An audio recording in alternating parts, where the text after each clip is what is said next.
Estas son las noticias de Venezuela. Leo la primera página del diario El Nacional en esta mañana del jueves 3 de septiembre.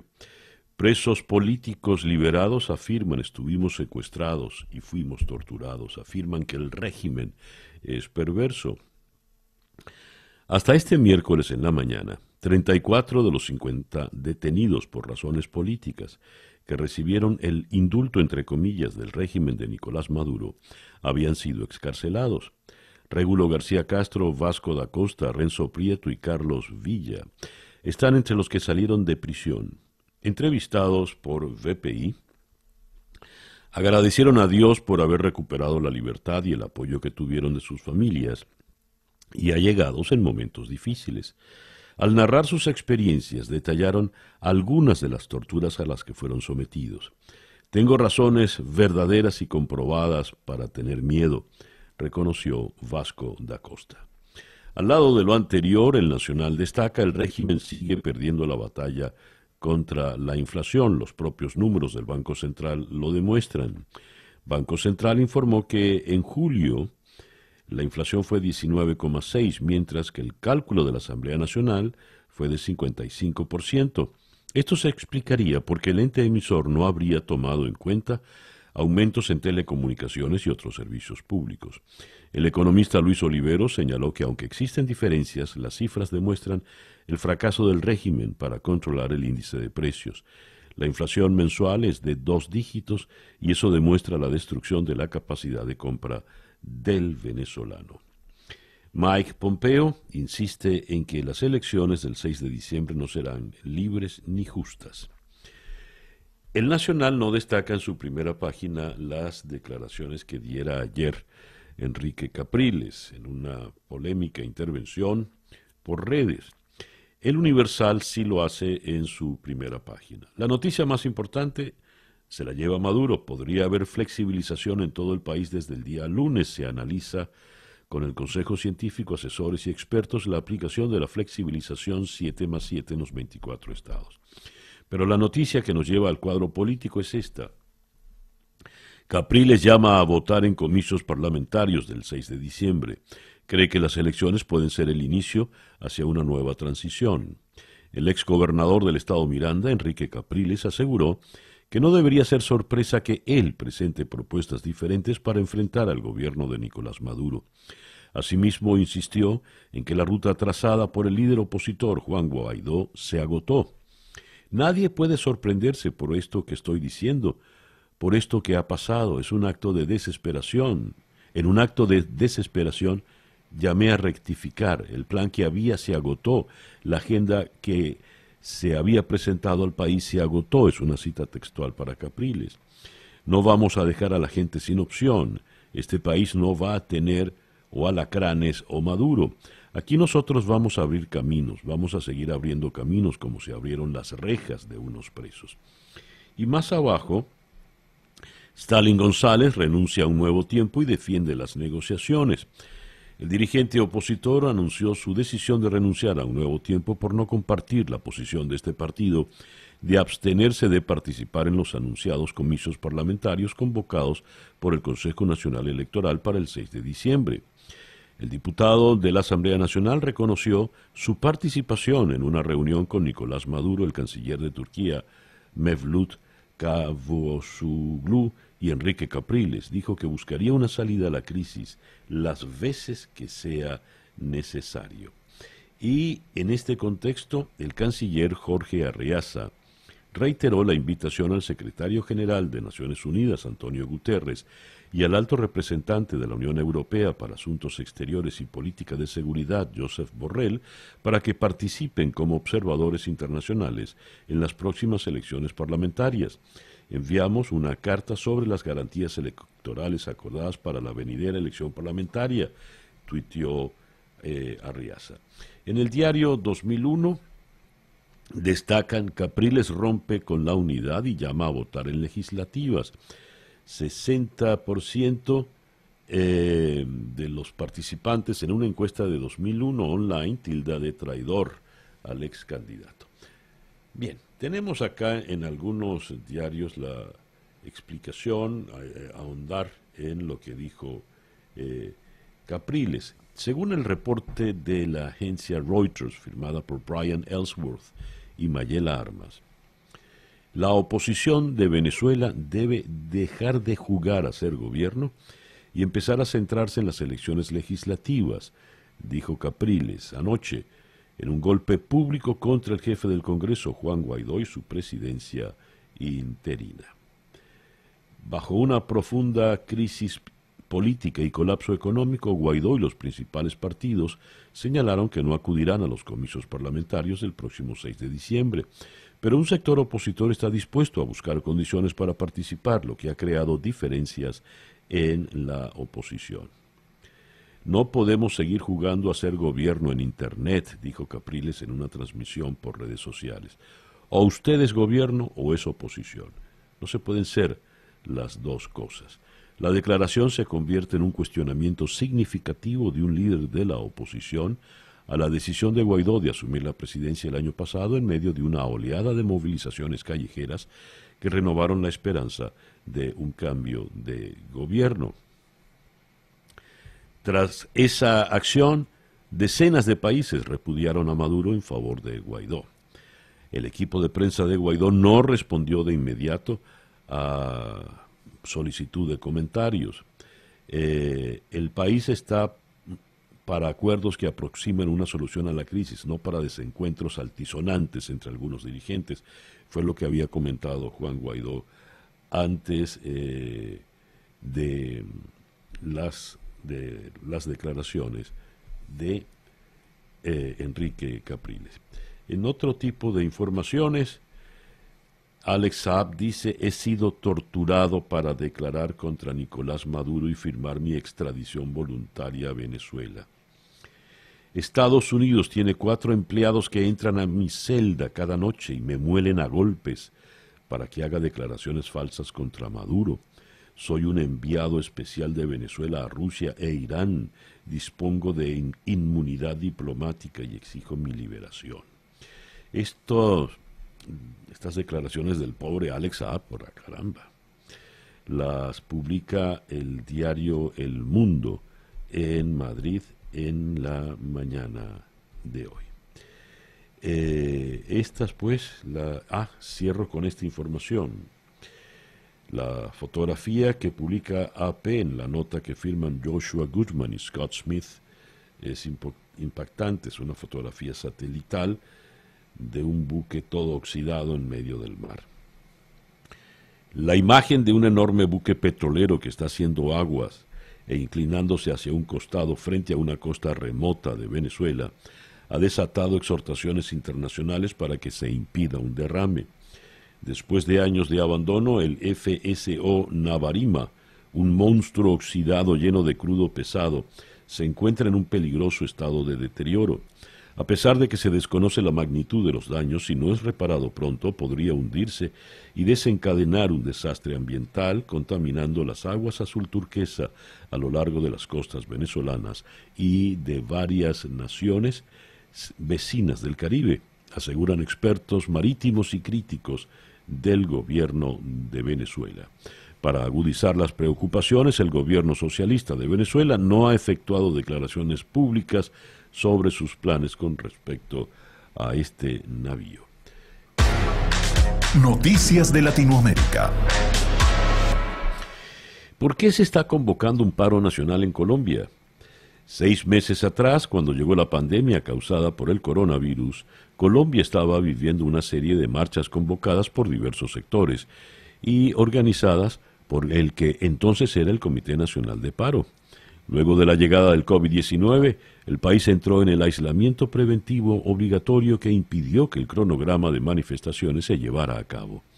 Sin embargo, a partir del 1 de septiembre, el país entró a la fase de aislamiento selectivo, en la cual hay restricciones puntuales y prima la responsabilidad individual, y con este volvió a sonar la propuesta de convocar nuevamente un paro nacional. Lo publica hoy el diario El Tiempo de Bogotá. La recaudación de impuestos de Argentina subió 33,5% interanual en agosto, al totalizar 612.146 millones de pesos. En los primeros 8 meses de este año, la recaudación de impuestos totalizó 4 billones de pesos, lo que implica un aumento interanual del 27,3%. El número de muertos en Brasil por el COVID parece estar disminuyendo por primera vez desde mayo.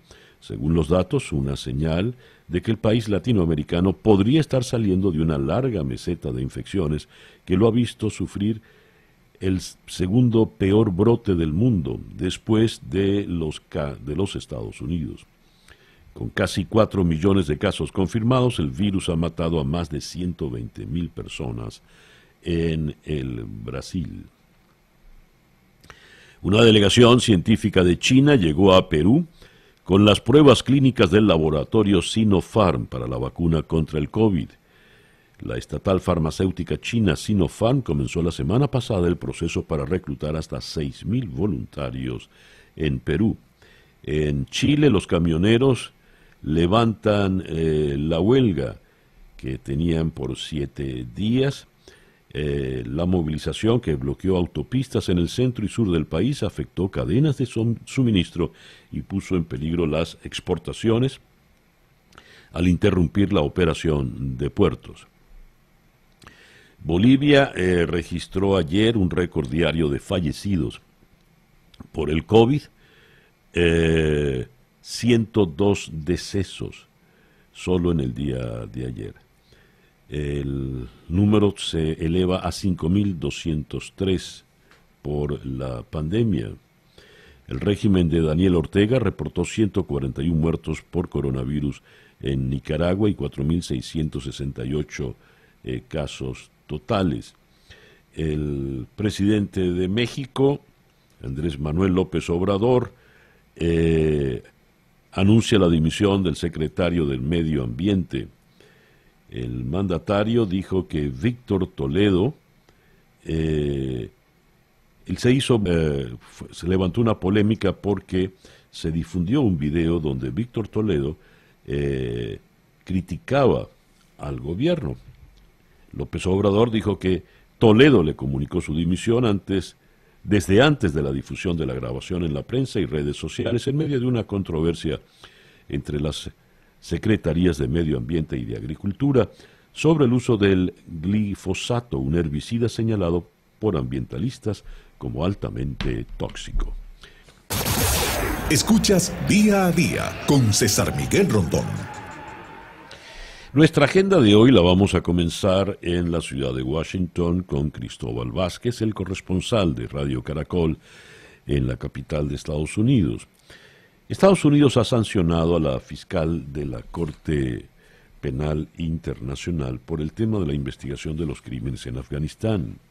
La señora Fatwa Bensouda es la misma que ha sido muy cuestionada. Ella es la que tiene a cargo el caso venezolano, los eventuales juicios por crímenes de lesa humanidad contra Maduro y sus allegados, y ha habido una ralentización para muchos inaceptable en ese caso.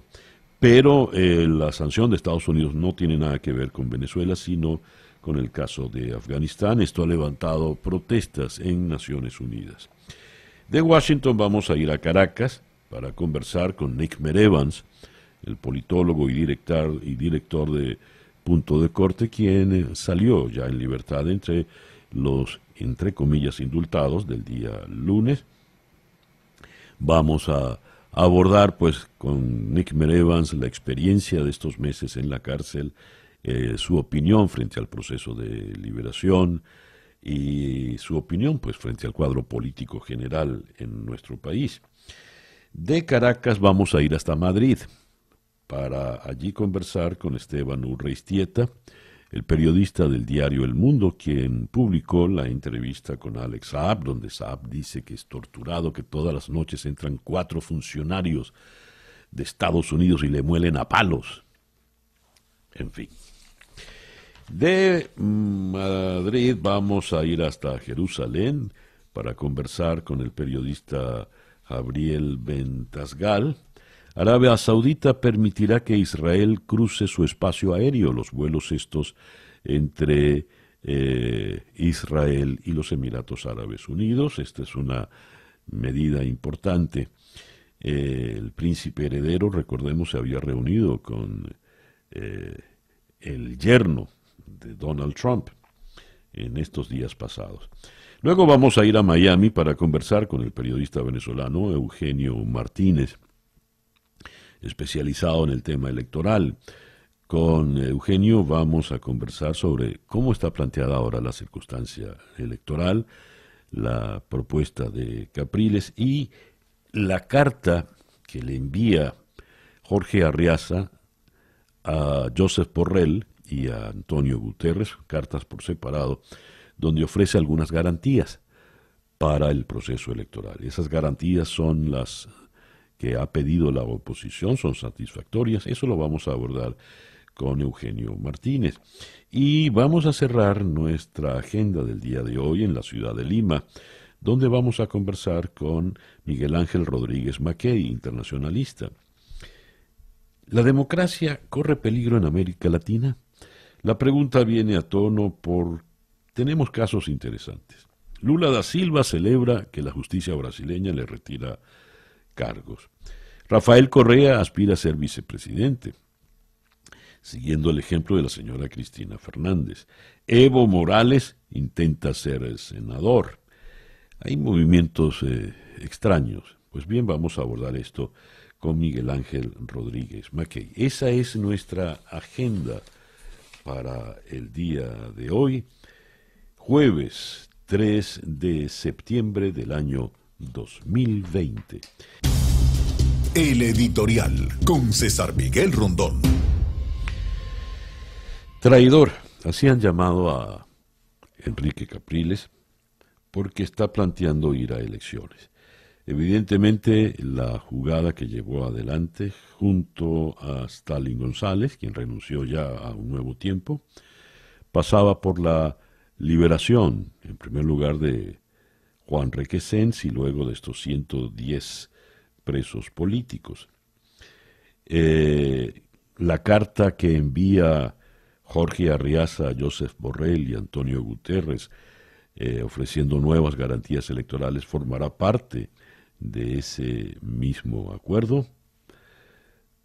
Pues no lo sabemos. En todo caso, hay ya una fractura honda y por lo visto definitiva dentro del cuadro opositor.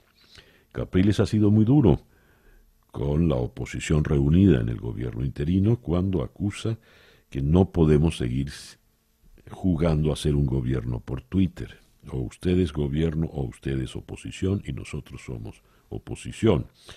Es lo que ha dicho Capriles.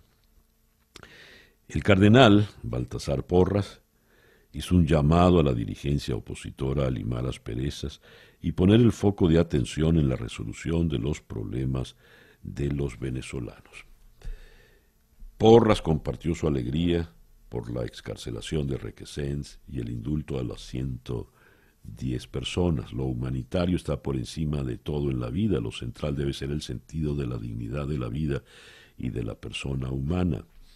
Y acota, nadie da nada gratuitamente. Si el régimen ha hecho esto, ¿qué otros pasos hay que dar para restituir el orden social, el orden económico, la participación, las libertades? Nadie da nada gratuitamente. Se trata de algo político. Si el régimen ha hecho esto, ¿qué otros pasos hay que dar? Este gesto debió haberse dado con mayor antelación y pidió la libertad de todos los presos políticos. Nadie da nada gratuitamente, insiste el cardenal Baltasar Porras. El régimen ya ha dado. Capriles, Stalin González han actuado por su cuenta. Tienen allí 110 presos políticos en la calle y un incendio total, devastador, en la pradera opositora. Veremos qué ocurre.